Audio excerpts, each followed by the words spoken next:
So from that perspective, we've got a live demonstration that you're all going to be involved in, which is basically how interference can cause us to perform in a different way. So I'm just going to put Brian to one side for a minute. We'll come back to him a little bit later. But what I need everyone to do, please, if you could all stand up for me, please. I'm going to need one volunteer to come to the front. So one volunteer to the front, please. One volunteer. Paul, yeah, thank you very much for playing this. Well done. Round of applause to Paul. All Paul has to do is a very simple children's puzzles. That's all he's actually going to do this morning. He's going to do it 3 times, and you're going to be helping. So the first time you're going to help, basically we're going to be looking at these neurons, and the neurons program together to cause pathways to be able to help you think. So the neurons have these little synaptic ends, these little bits at the end, and they connect up to form a chain of thought. So that's how we have a thought process. When you're driving in the morning and you're looking in the mirror to see if there's someone behind you, these neurons have worked out how to do that. You don't have to actually think, oh, do I need to look in my mirror? You do it automatically. So the neurons do that. So what we're going to do is help Paul to program the neurons to do this puzzle really quickly. But first of all, he's got to do it without the help of the neurons. And the neurons are going to be doing the interference, which is all the inner dialogue that we have. You know, sometimes you have that little voice in the back of your head, and sometimes there might be a song or a tune that you're humming or singing, and there might be distractions going on around you. So you're all going to be the distractions and the neurons that are very busy distracting Paul from what he's doing. So first of all, we've got some musical instruments. So who would like some maracas? Yes, thank you. There we go. Pass them down. Tambourine as well. You can pass the tambourine down. You don't need anything. Just the animal carry the bed. Okay. So right down the end there, if you can take these sheets. There we go. Pass them down. Pass them down. If you can pass that one down, and that one, and that one, and then hold on to that one. Okay, so if you can cluster, you'll need to cluster into groups. Some of you have got some things to read out, they're on the back of the sheets. So they're the things that you're going to come and read out to Paul, so you can come and gather around him and read them out. So what have you got, Les?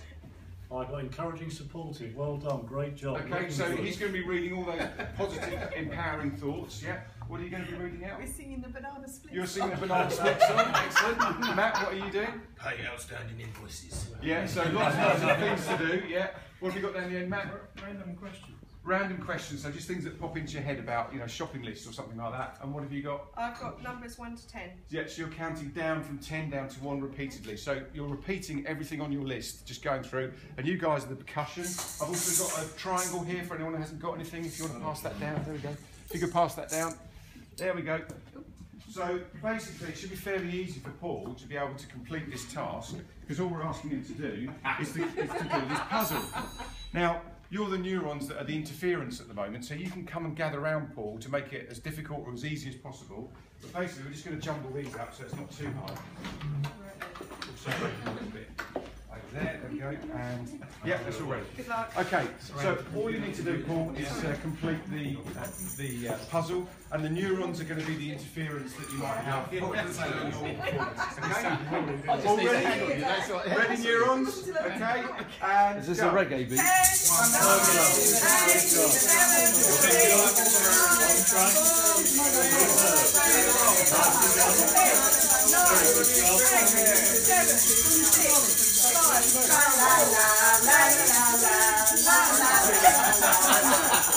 Okay, good.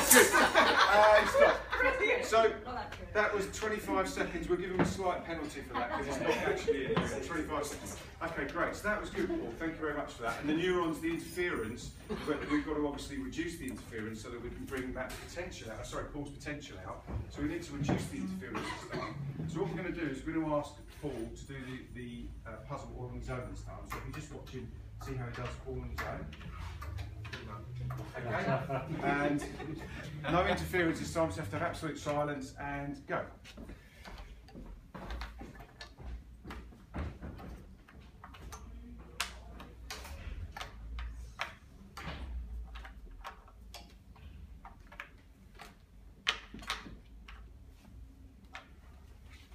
Okay, that was 15 seconds, excellent. So this time what we're going to do is we're going to ask the neurons to help. So this time you can select some neurons that are actually going to help you. So Banana song. the neurons are now being programmed to help you. So they're not going to sing any interference, not going to do anything to distract you. They're going to purely help you to do the puzzle. So do you want to select some neurons that are going to help you? Which ones are you going to program? Well, I don't know. Who wants to help? Who's a positive I'll person? help you. Yeah. One positive. You got 2? 2. Yeah. Okay, good. One Rackers. And 3, yeah. Okay, so do you want to just do you want to have a quick strategy with regard to your neurons, or are you happy that 3 of them are going to help you? Because I'm going to start the clock in a minute, and you're going to have to do that as quick as possible. What about if they're quiet? Yeah, they'll be quiet. So they're going to Good luck, support John. you. Okay. So how do you want them to support you? Les, I think you'll have to come in because you're helping, aren't you? Well, they. I'll take this one. You start 10, they start 1. Yeah, that's. Can they help me? Yeah, absolutely. They're meant to be helping you. Yeah, Okay. you're programming them to help you. So what do you want them to do? Well, I'll do the top row. Someone who can do the middle one. Can you do the middle one? Oh, do the middle one? Yeah. Who wants to do the bottom one? I'll stand here and applaud. You do it. Okay. So you're all ready? In fact, you do the top one. I'll do the middle one. All right. So you're all programmed? Yep. You're only upside down. Yeah. Yeah. 3, 2, 1, go.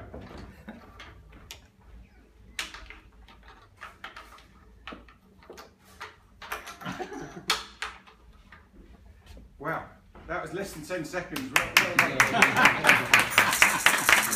So back to your places then, please. Back to seats. Yeah, just pop those on there. That's fine. Thanks for that. Thank you very much. Okay, so basically, what happened there? What was happening there? What was happening? So we reduced the interference and we were able to improve Paul's time in terms of the puzzle, but the interference caused him to obviously be distracted, and therefore his potential wasn't met and his performance wasn't that great with regard to the actual puzzle. So what we do in coaching is work on the interference that causes us those distracting thoughts, and make sure that obviously we clear a space for you to be able to have clearer thoughts on what it is you want the outcome to be. So we think about what is the behaviour that you want to be present, what do you want the outcome of your conversations to be, and then we make sure that the thinking starts with the right thought process to get you that outcome. And that's the way that we work in coaching. So that is all about coaching for you. Thank you very much.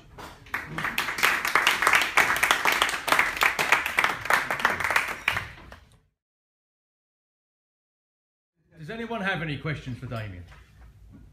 Excellent. Good. Very straightforward. When you start coaching, Good demonstration. when you start coaching with, obviously you're looking for what outcomes they want first, is what you're saying. Yeah, exactly. Yeah. So we get very clear up front. What are the outcomes that you're looking for?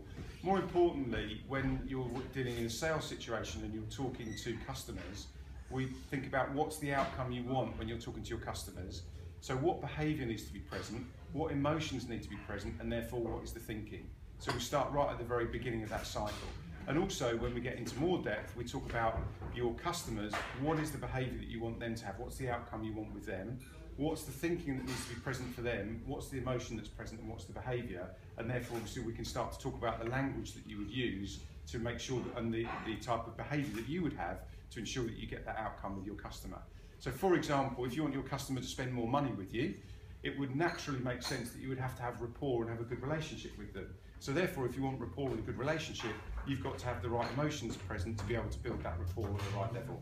So that's the type of work that we do in terms of, you know, when your customers are making decisions about your products and services. Does that answer your question, Brian? I'm going to ask things more if you want to keep talking. Yeah.